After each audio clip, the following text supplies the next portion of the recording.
You know, so far this has been the worst gardening season I've ever had.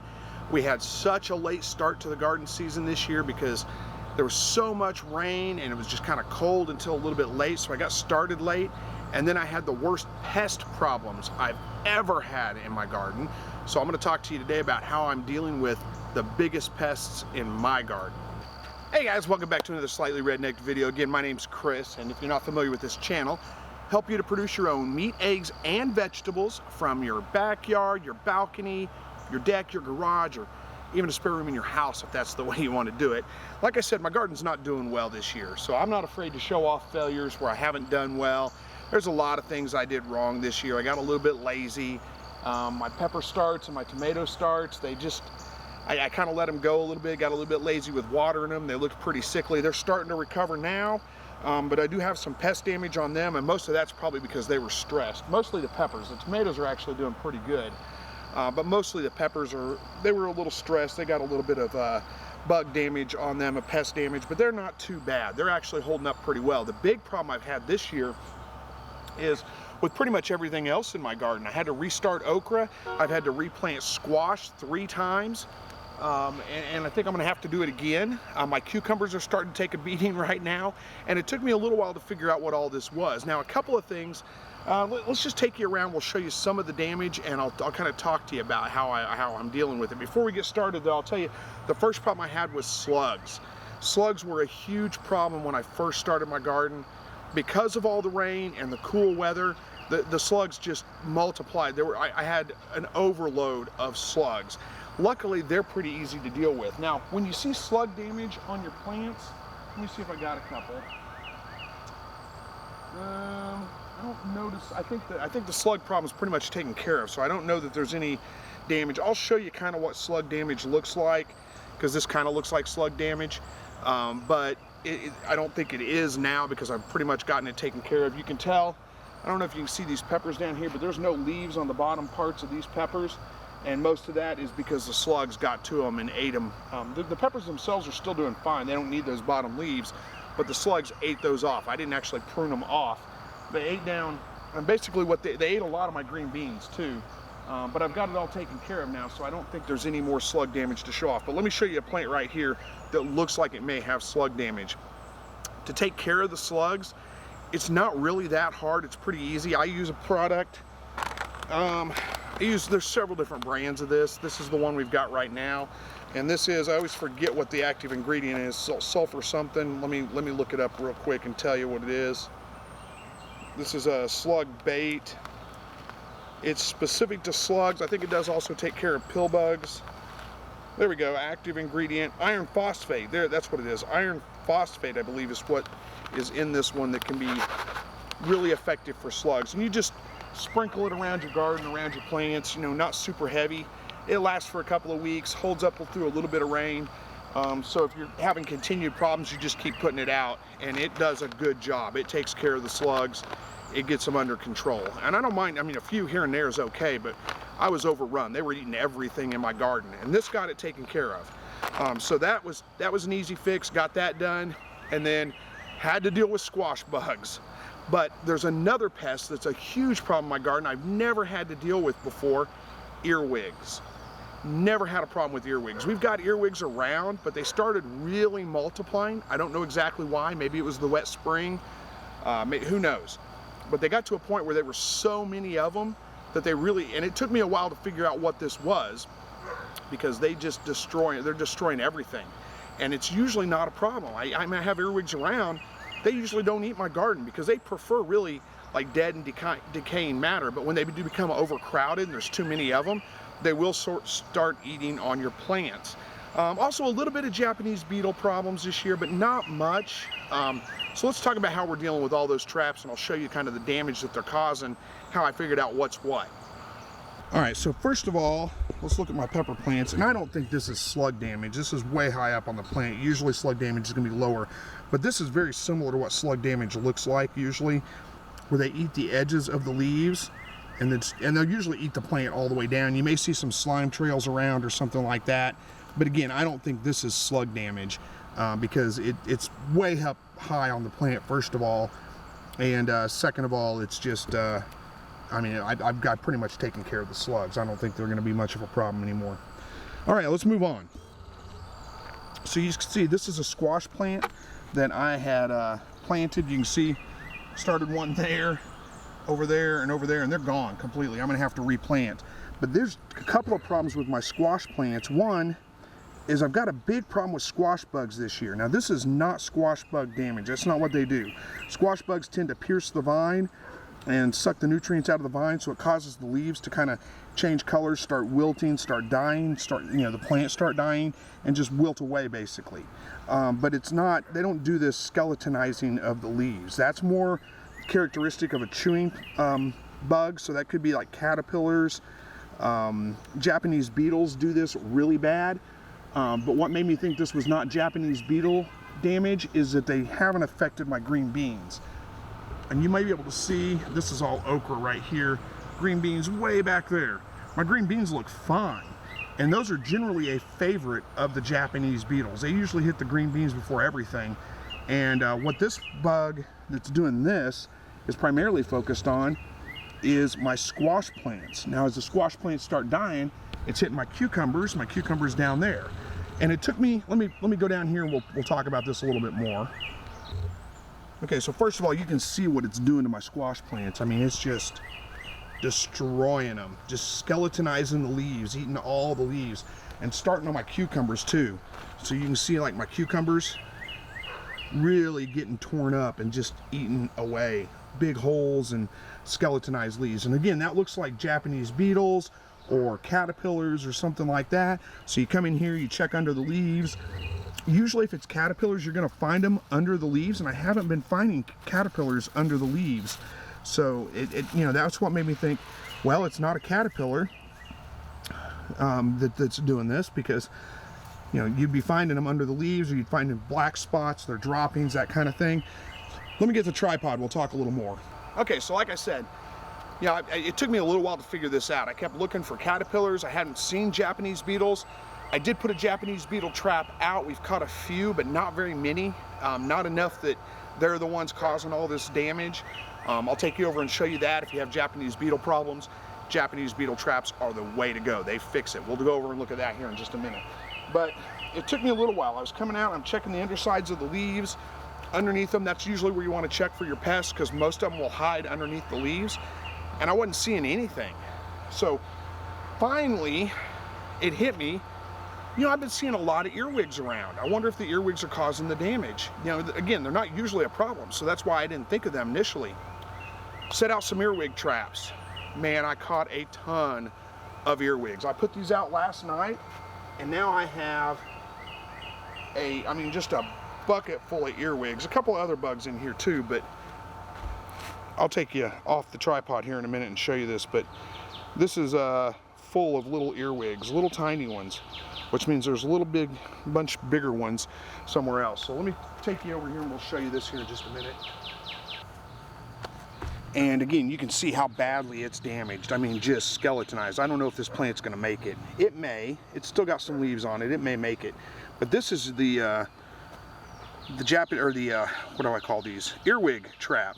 And you can see them. There's a couple of them down there. There's a couple other kinds of bugs in here too. Looks like some little beetles or roaches or something like that drove in. Who cares? That's not a big deal. What I like about this is not broad spectrum. This pretty much targets, it got, like I said, a couple other bugs, but mostly earwigs. And I don't know how well that's showing up on camera, but there's a bunch of them in there.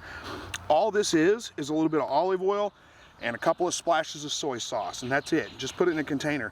Now you'll see most people say you need to bury it. All I did was set it up next to the plant like that, and I caught a ton of them last night. I came out here after dark last night. It's hard for me to do that during the week, but that's when you can usually kind of figure out where your pests are. And I did see a bunch of earwigs, all over the ground, a couple on some plants and things like that, so I'm pretty confident that most of this damage is earwig damage. All right, as far as squash bugs go, it's kind of a manual process for me too. I get a little bucket of some soapy water, and I'm just going to check the plants. I'm going to look down here and see if I have any squash bugs, kind of tap around the sides. Sometimes they'll come running out from underneath that ground cover when I do that. And there's a snail shell anyway. So you can see I've had problems with that. So I don't see any squash bugs on these. I've done a pretty good job of staying up with them. Came out every day basically, and for the first couple of days I was getting 4 or 5 squash bugs. When you want to look down inside the vines here and see, but I'm not seeing a whole lot of them now, so I think I've got those mostly under control. Also check the undersides of your leaves. Make sure, you know, squash bugs will lay their eggs on the undersides of the leaves, and if you can catch those, you know, it takes them 5 or 6 days to hatch out, maybe 10 days, I don't remember what it is, but if you can catch those and smear them off so they don't reproduce. But I don't see any. I don't think there's enough leaf for them to lay eggs on anymore anyway. Let's go over to my other squash plant. We'll take a look at it. Let me set this back over here, catch some more what do you call them, earwigs. All right, so my other squash plant, I'm pretty sure this one's not gonna make it. It looks terrible. It's getting chewed up bad, but I don't see any squash bugs. Here's one I killed yesterday, stomped on it. That's kind of what a squash bug looks like. It's got his wings out. They look a lot like a stink bug. But man, you pick those off, throw them in a bucket of soapy water, and they just die. You can also come out here with a spray bottle with soapy water in it and just spray them down. It'll kill them as well, but I prefer to kind of pick them off. They tend to live, right there's one right there. He's not alive anymore, but that's what a squash bug looks like. I don't know what killed this one, but good riddance. Dig around, okay. Yeah, I think I got my squash bugs under control. I was finding about 10 or 15 a day for about 4 or 5 days, and now I'm not seeing hardly any at all. And then, you know, again, you check the undersides of the leaves, there's nothing left of this. I'm gonna have to restart this plant. It's just not, you know, it was doing great, and then everything got a hold of it and just tore it up, so it's done. But that's okay. Get all the pests under control first. I got plenty of time to restart all my squash. It'll do just fine. When the earwigs got done with the squash and killed most of it, they moved on to my cucumbers, and this is where I was seeing them last night, actually live ones on the plant itself, which reinforced my thought that it was probably earwigs doing the damage. Most of my other plants look fine. This one here is really damaged, so I set this trap out next to it last night, and look at that. I mean, I caught a bunch of earwigs, so that's going to stay out here again.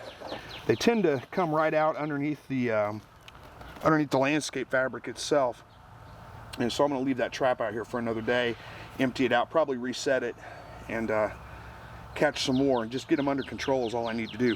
Actually, a few earwigs are nice to have around because they actually eat aphids and some of those other kinds of things, so they're not bad. But when they get, like I said, overcrowded, and I don't have an aphid problem, they resort to other things and they start eating your plants. That's where, there's one crawling right there. There's a little earwig right there, little bitty tiny one. And you won't be able to see that in camera probably. Let me see if I can get him. Come here, come here. Did I get him? There he is. That's a baby earwig right there. So I've got a big problem with them. Big problem for sure. Do I have more over here? And you can see this stuff right here on the ground. I don't know if you can see that. That's all that slug bait that I've put out that just hasn't washed away yet. So it's keeping the slugs under control. So let's, you know, that's it really. I mean, like I said, this bucket of soapy water, you pick up those squash bugs, throw them in here, takes care of them. If you can get them before they breed and reproduce, then that usually does a pretty good job of taking care of them. It just takes a little bit of manual effort, but it's way better than spraying like a broad spectrum, you know, pesticide or something like that. All right, let's move out of the sunshine here because it's getting warm already, early morning, and it's going to be a heat advisory out today. It's hot. We'll move over here and talk a little bit more. All right, so Japanese beetles were a huge problem for me several years ago. This is what I used to get them under control, and it works fantastic. This is a pheromone trap, so it's got a little base station right here that's just, it's pheromone, so it draws them in. I haven't seen a single Japanese beetle. I put this trap out yesterday, day before, and I've got, I don't know, maybe 10. Let me open this up a little bit so I can see down in there. It looks full because I got a couple of rocks in the bottom to keep it from blowing in the wind. But the trap itself, I can't open it up. Let's see what I got in here. Not very many, just a couple. Maybe 8 or 9 or maybe even 10 Japanese beetles inside there. if you're having a problem with Japanese beetles, this is the way to go. Set this trap out. And I'll tell you my experience with it, because what people will tell you is that draws them in from everywhere else. What I say to that is, who cares? Kill them all. They're invasive. They're not supposed to be here. They don't have many natural predators. Kill them all. That's my thought on it. But this has got my issue under control. The first year I put these out, I had a huge problem with Japanese beetles. They were eating everything in my garden. I mean, just tearing it up. Hordes of them everywhere. So I put those traps out. I filled that bag up in like a week and a half. It was just completely to the rim full. Got rid of it. This comes with like 3 bags. Put another bag on, and filled that one up in about 2 weeks. Put another bag on. I went through 3-4 bags the entire, that season. Filled them all up with Japanese beetles. Threw them in the trash. The next season I put that out, wasn't quite as bad. I ended up filling that bag up. Took about 2-3 weeks probably. Put another bag out. I went through like 2 bags that entire season. Filled them both up, but it took the entire season to do it. The entire growing season, which is all the way from May, mid-May, through about end of October. So that whole season took to fill 2 bags up. The next season I put 1 bag up, and I didn't even fill it up the entire season. I haven't had to put a bag out in the last couple of years. Haven't had any Japanese beetle problems. It wipes them out. They're done. Now, like I said, I put this bag out a couple of days ago. I got maybe 6-7 Japanese beetles in there. I'll leave it out. We'll see. I mean, it does keep them from, eating my garden. It may be drawing them in. My predominant wind is this direction. My garden's over there. So it may be drawing them in from that direction, because they smell the pheromone, but who cares? They're going right in the bag. And my garden is not having problems. If it was Japanese beetle problems, I can almost guarantee my green beans would look like my squash and my cucumbers, because they love my green beans. They always skeletonize the leaves and just destroy them. So anyway, gardens I didn't show you the tomatoes. The tomatoes are doing pretty good. Nothing really great to talk about there, or bad. I'm not having too many issues with anything on there. It's mostly the squash and cucumbers, and then replanting everything that the squash bugs ate. It's just I'm getting a late start to the garden season this year. That's it. Could be a lot worse.